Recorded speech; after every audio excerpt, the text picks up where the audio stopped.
Assalamualaikum warahmatullahi wabarakatuh. Saya Aska Askia dan rekan saya Mutriani Mula Putri Mama dari kelompok 6. Kami ingin membahas tentang memahami marketing plan dalam berwirausaha. Yang pertama di sini ada pengertian marketing plan.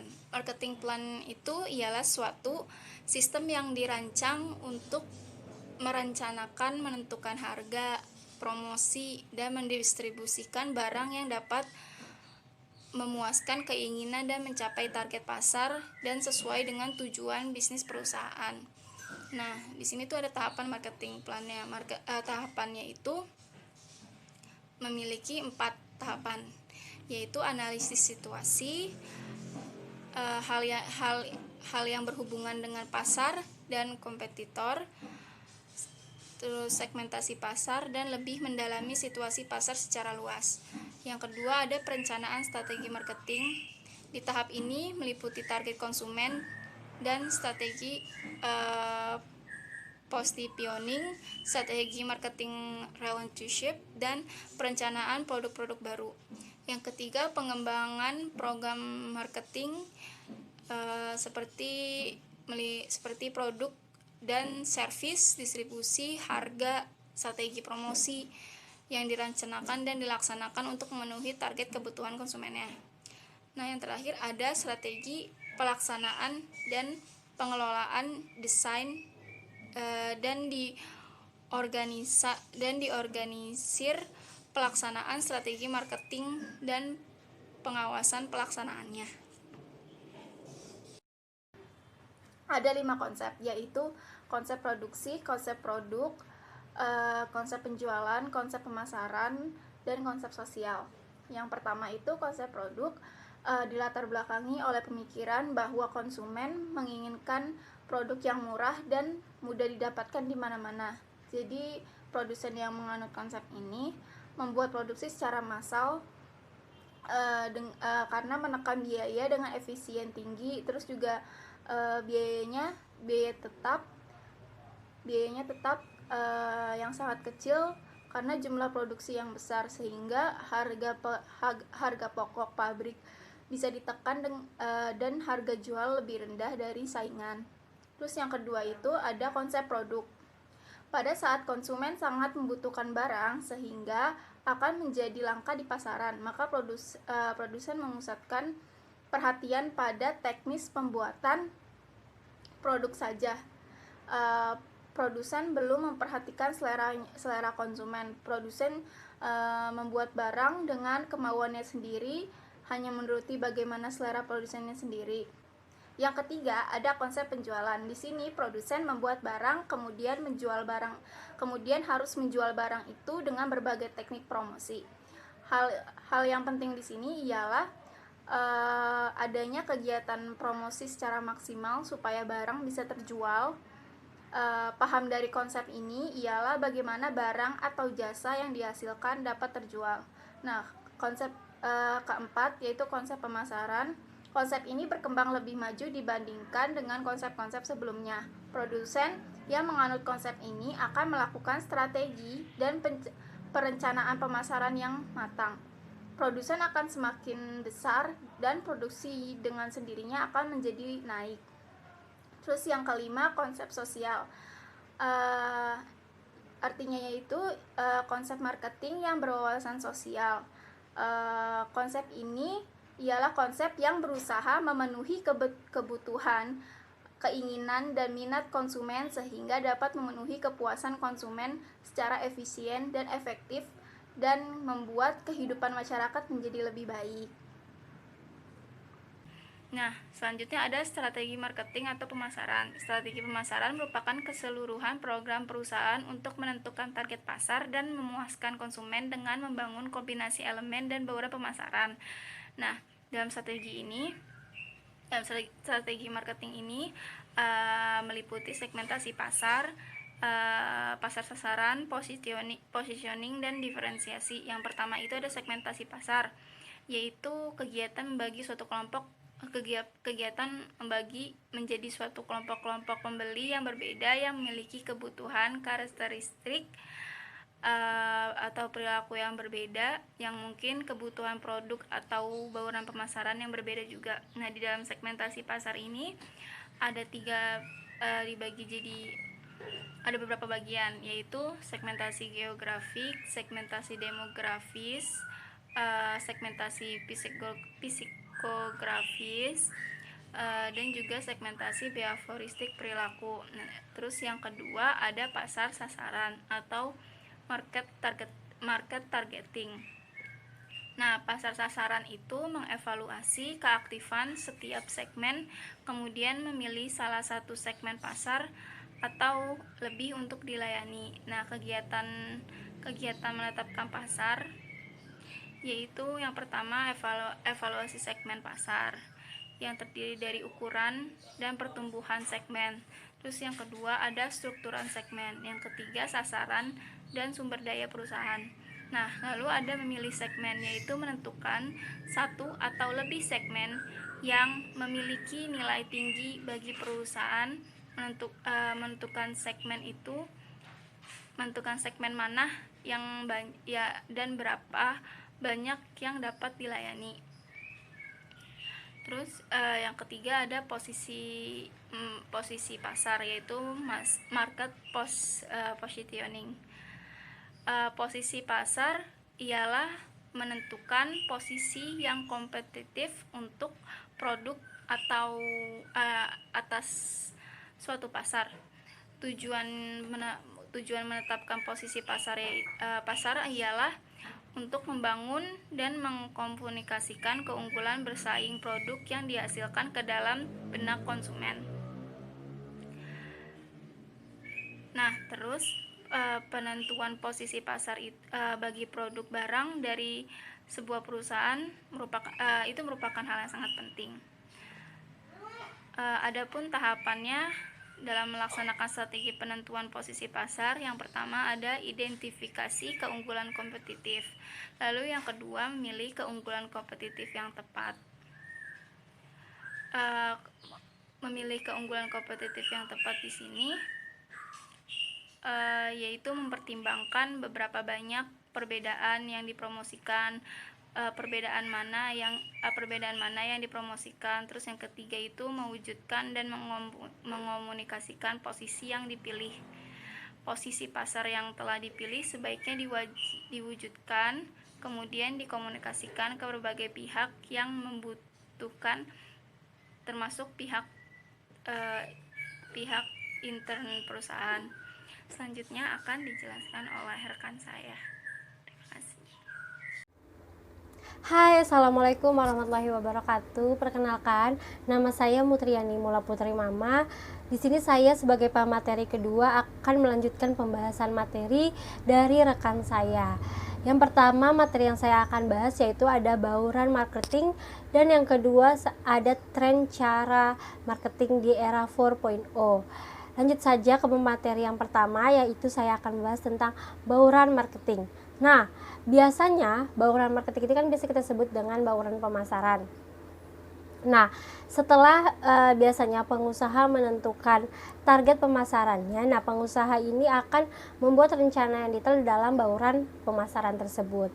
Nah, bauran pemasaran itu ada beberapa kategori. Yang pertama ada produk atau jasa, yang kedua ada harga, yang ketiga ada promosi atau komunikasi, dan yang terakhir ada tempat. Nah, langsung saja kita akan membahas tentang poin pertama dalam bauran pemasaran, yaitu ada produk atau jasa. Nah, produk ini merupakan elemen yang paling penting, dan biasanya produk ini adalah suatu kebutuhan dan keinginan dari konsumen. Nah, produk itu bentuknya jenis-jenisnya itu seperti adanya kualitas, adanya desain, adanya features, adanya brand name, adanya kemasan, serta adanya ukuran. Baik itu pelayanannya serta garansinya juga termasuk dalam jenis produk atau jasa.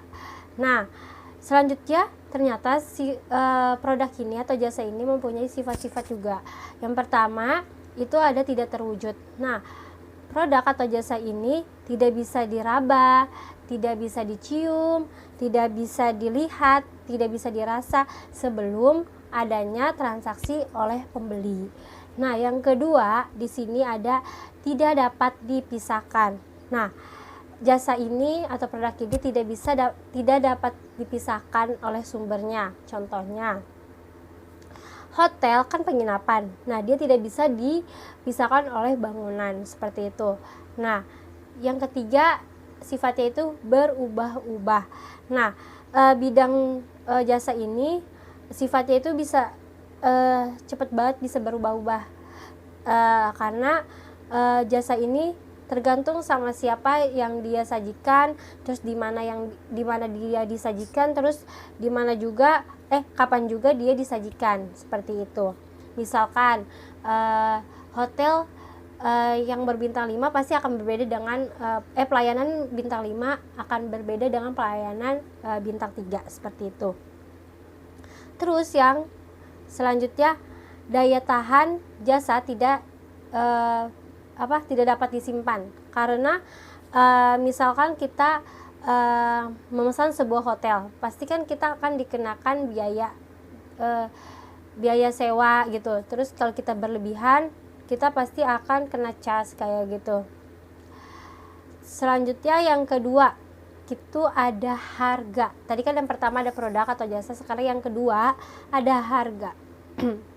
Nah, harga ini tentunya kita sudah pernah tahu ya, itu adalah sejumlah uang yang disesuaikan atau yang diserahkan dalam pertukaran untuk mendapatkan suatu barang atau jasa. Jadi kalau kita mau beli apa-apa kan pasti kita pakai uang, dan terus kita dapatnya itu oleh produk atau jasa itu. Nah, biasanya harga ini terdapat unsur-unsur di dalamnya. Misalnya kita dapat potongan harga, kita dapat bonus, kita dapat diskon, terus waktu pembayarannya itu dikasih jangka waktu, seperti itu. Nah, ternyata harga itu ada 3 jenis penempatan harganya. Yang pertama yaitu ada skimming pricing. Nah, di mana di sini skimming pricing itu harga dinaikkan setinggi-tingginya. Nah, karena itu dilihat karena dengan tujuan produk ini adalah kualitasnya bagus kayak gitu. Kualitasnya tinggi, bahan-bahannya premium kayak gitu. Makanya skimming pricing ini harga di dalam produk itu ditinggi-tinggikan. Selanjutnya yang kedua ada penetration pricing. Nah, di sini harga yang ditetapkan itu rendah, serendah-rendahnya semungkin, pokoknya serendah-rendahnya, karena tujuannya itu bukan untuk karena ini kualitasnya bagus, bukan, tapi karena untuk menguasai pasar. Terus yang ketiga yaitu ada status quo pricing. Nah, harga ini ditetapkan sesuai dengan harga pesaingnya. Kayak semisal ya udah kayak di pasar kita jual baju 35, semua toko pasti juga jualnya 35 dengan kualitas dan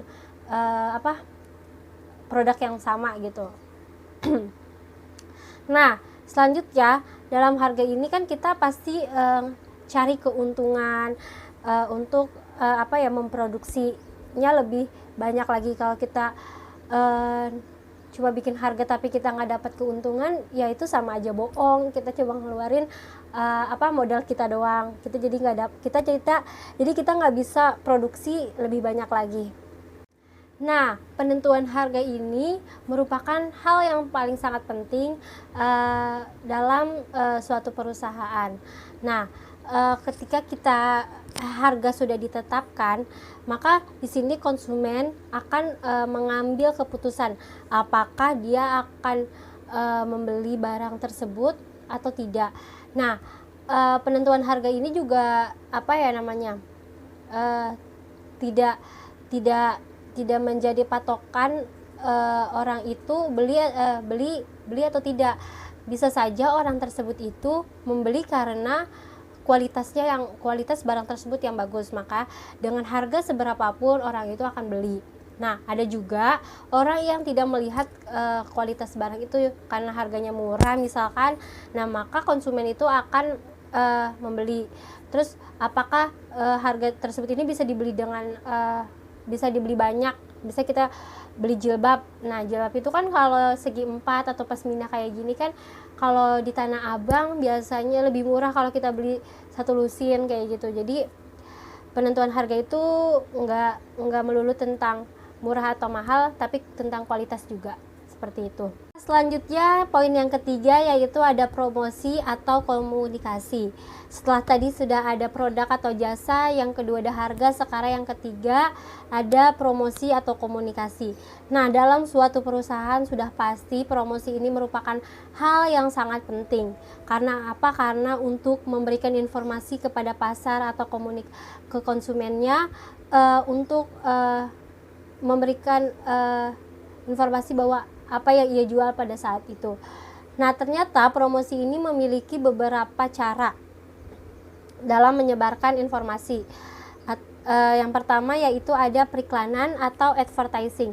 Nah, biasanya perusahaan dalam mempengaruhi konsumennya itu ia pasti melakukan periklanan. Contohnya itu periklanannya itu seperti kayak di TV, di radio, di majalah, di poster-poster yang ditempel biasanya di pinggir-pinggir jalan, dan yang paling sering kita temui yaitu ada di sosial media. Karena udah sering banget di sosial media itu kita menemui periklanan produk, baik itu produk pakaian, kosmetik, barang-barang rumah tangga, apapun itu udah pasti kita menemuinya di tiap hari di sosial media kita.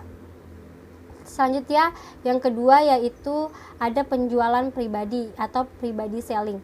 Nah, biasanya perusahaan ini melakukan kegiatan memberi informasi atau promosi ini melalui dengan kontak langsung kepada konsumennya. Contohnya itu seperti door to door atau telepon selling. Nah, telepon selling ini biasanya contohnya itu seperti di mana perusahaan ini menelpon untuk misalnya jaminan peminjaman uang, seperti itu. Peminjaman uang yang sudah di list nomor telepon para konsumen tersebut. Jika misalnya ia tertarik, ia akan melanjutkan proses transaksi tersebut. Selanjutnya, yang ketiga yaitu ada promosi penjualan atau salesman promotion. Nah, kegiatan ini perusahaan itu menjajakan produknya yang dipasarkan itu sedemikian rupa di mana biasanya salesman ini dilakukan beberapa orang, seperti 2 atau 3 orang yang telah ditentukan penempatannya seperti itu, agar konsumen ini dapat melihat langsung, bahkan bisa membeli pada saat itu. Kemudian yang keempat yaitu ada publisitas atau publicity, di mana di sini perusahaan melakukannya dengan cara yang biasanya secara tidak langsung maupun juga kepada konsumennya. Cuman agar dia tahu, dia cuma bisa biar dia cuma nyenengin itu produknya gitu. Tapi ini berbeda ya sama promosi, karena di dalam publisitas ini perusahaan itu tidak melakukan suatu hal yang effort yang lebih tinggi gitu. Terus yang terakhir, poin yang keempat yaitu kan tadi udah ada produk atau jasa, yang kedua ada harga, yang ketiga ada promosi atau komunikasi. Nah, yang keempat yang ini ada tempat. Udah pasti tempat juga merupakan aspek yang paling penting banget buat suatu perusahaan. Karena kalau misalnya penentuan lokasinya tidak strategis, itu pasti sulit untuk para konsumen untuk membeli produk tersebut. Maka dari itu penentuan lokasi beserta sarana dan prasarana itu harus mendukung. Jadi konsumen itu dapat menjangkau lokasi itu secara mudah, seperti itu. Nah, biasanya unsur-unsur di dalam penempatan tempat itu udah adanya di saluran distribusi, terus cakupannya bagus, lokasinya strategis, serta pergudangan dan transportasinya. Itu harus dilihat unsur-unsurnya sudah apa ya namanya, sudah ada semua apa belum. Kalau belum ya berarti itu belum strategis gitu. Selanjutnya, setelah perusahaan biasanya berhasil menentukan produknya apa, terus harganya berapa, terus promosinya sudah bagus. Nah, maka yang terakhir ini tempatnya juga menjadi bahan acuan dalam harapan semua pengusaha untuk menyukseskan usahanya. Nah, dalam tempat ini hal yang tidak boleh diabaikan dalam langkah kegiatan memperlancar arus barang atau jasa, yaitu adalah memilih jalur distribusi atau channel of distribution. Nah, kenapa? Karena masalah pemilihan saluran distribusi ini adalah masalah yang berpengaruh bagi marketing, bagi pemasaran. Karena kesalahan dalam memilih saluran distribusi ini akan dapat menghambat, bahkan memacetkan usaha penyaluran barang atau jasa dari produsen ke konsumen. Nah, selanjutnya dalam memilih saluran distribusi ini kita harus perlu beberapa hal. Kita harus mempertimbangkan beberapa hal. Yang pertama, ada sifat pasar dan lokasi pembelian. Terus yang kedua, lembaga-lembaga pemasaran terutama pedagang-pedagang perantara. Yang ketiga, ada pengendalian persediaan, yaitu menetapkan tingkat persediaan yang ekonomis. Yang terakhir ada jaringan pengangkut. Oke, selanjutnya saya akan membahas poin yang materi yang kedua, yaitu tadi ada bauran marketing. Sekarang saya akan membahas tentang tren cara pemasaran di era 4.0. Nah, industri 4.0 ini saat ini sedang hangat-hangatnya diperbincangkan di Indonesia maupun di luar negeri. Nah, 4.0 ini adalah perubahan zaman pada generasi keempat yang mengacu pada revolusi teknologi, di mana semua sudah berkaitan dengan cara hidup kita, bekerja serta berhubungan dengan satu sama lain. Kemudian di era ekonomi digital, marketing 4.0 ini mulai diperkenalkan, yaitu marketing 4.0 ini merupakan pendekatan dalam dunia pemasaran, yaitu pendekatan pemasaran yang mengkombinasikan interaksi online dan interaksi offline antara perusahaan dengan pelanggan, yang tujuan utamanya yaitu memenangkan advokasi konsumen. Nah, ternyata dalam pemasaran di era 4.0 ini ada 5 cara pemasaran yang mendasari cara perusahaan itu melakukan kegiatan pemasaran. Yang pertama yaitu konsep berwawasan produksi. Nah, konsep berwawasan produksi ini bahwa konsumen akan memilih produk yang mudah didapat dan murah harganya, sehingga fokus utamanya adalah meningkatkan efisiensi produksi dan memperluas cakupan distribusi. Terus yang kedua yaitu ada konsep berwawasan produk. Tadi ada produksi, sekarang produk.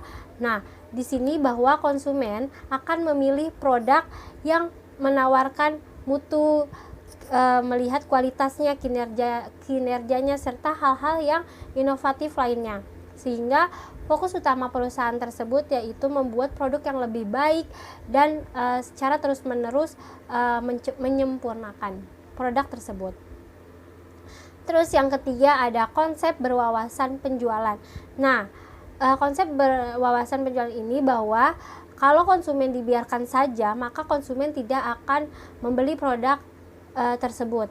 Maka perusahaan akan melakukan promosi yang agresivitas agar di mana konsumen ini akan membeli produk tersebut.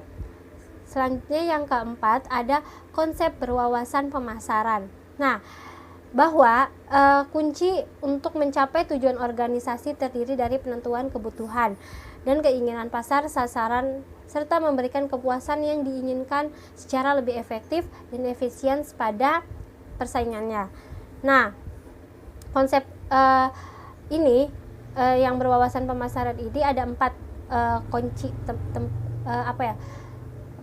titik fokus ada 4, yaitu ada pasar sasaran, ada kebutuhan pelanggan, yang ketiga ada pemasaran yang terkoordinasi, dan yang keempat adanya keuntungan. Selanjutnya yang kelima yaitu ada konsep berwawasan pemasaran bermasyarakat. Nah, ini tugas perusahaan adalah menentukan kebutuhan dan keinginan serta kepentingan pasar sasaran dan memenuhi dengan lebih efektif dan lebih efisien. Nah, biasanya saingannya itu dengan cara maksudnya untuk mempertahankannya itu atau meningkatkan cara persaingannya itu dengan cara mempertahankan serta meningkatkan kesejahteraan konsumen dan masyarakat. Seperti itu. Nah, selanjutnya di sini pemerintah telah menetapkan 10 prioritas nasional dalam upaya mengimplementasikan peta jalan Making Indonesia 4.0.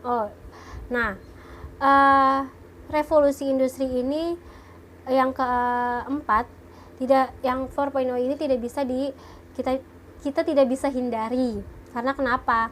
Karena kita sudah ada di roadmap yang terintegrasi, sehingga dalam mengembangkan industri manufaktur kita ke depan punya arah yang jelas. Itu sudah disusun, sudah ada roadmapnya, jadi kita sudah tahu ke depannya dengan jelas. Tinggal bagaimana diri kita untuk menjalankan dan menyesuaikan diri kita dalam revolusi 4.0 ini. Selanjutnya ada 9 langkah menghadapi industri 4.0.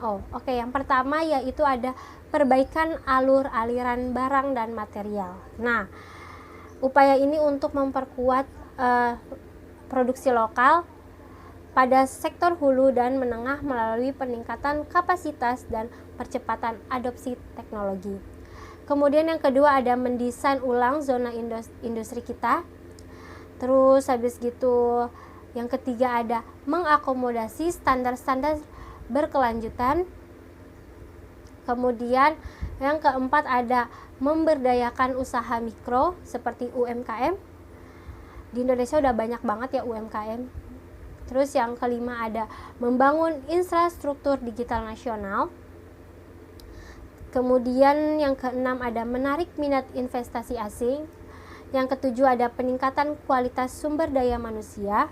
Yang kedelapan ada pembangunan ekosistem inovasi. Yang kesembilan ada harmonisasi aturan dan kebijakan. Itu adalah 9 langkah menghadapi industri 4.0. Selanjutnya di sini ada beberapa keahlian yang harus kita kuasai agar kita dapat menghadapi nih dinamika dunia kerja yang terus berubah-ubah. Jadi di sini saya akan memberikan tips 4 keahlian utama yang harus kita kuasai dalam menghadapi industri 4.0. Yang pertama, kita harus memiliki keterampilan informasi, media, dan teknologi. Kita itu harus melek teknologi. Jangan sampai kita di revolusi 4.0 ini kita masih kudet dan kita belum tahu cara gimana untuk menggunakan teknologi tersebut. Terus habis gitu, yang kedua, kita harus belajar keterampilan belajar dan berinovasi yang meliputi seperti kreativitas, keingintahuan. Kita harus bisa mampu menyelesaikan permasalahan dan kita harus mampu mengambil resiko apapun yang terjadi. Yang ketiga yaitu kita harus terampil dalam hidup dan belajar seperti kita memiliki jiwa kepemimpinan. Kita harus memiliki jiwa kepemimpinan serta bertanggung jawab. Seperti nilai moral kita juga harus kita tanamkan di revolusi 4.0 ini. Kita harus fleksibilitas, kita harus beradaptasi, terus kita harus bersosial budaya, terus kita harus berinisiatif gitu, dan kita bisa mengarahkan diri kita mau kemana pastinya. Terus yang keempat itu kita harus memiliki kemampuan dalam berkomunikasi yang efektif, sehingga kita bisa berkolaborasi sama perusahaan-perusahaan lain. Jadi kita bisa mempunyai tanggung jawab, terus kita bisa berkomunikasi secara interaktif kepada perusahaan-perusahaan dan memiliki orientasi nasional dan global. Baik, itu saja yang dapat saya sampaikan 2 materi tersebut, yaitu bauran marketing dan tren cara marketing di era 4.0. Semoga materi yang saya sampaikan ini dapat bermanfaat buat teman-teman semua. Jika ada yang ditanyakan, bisa ditanyakan di kolom komentar ya. Terima kasih. Wassalamualaikum warahmatullahi wabarakatuh.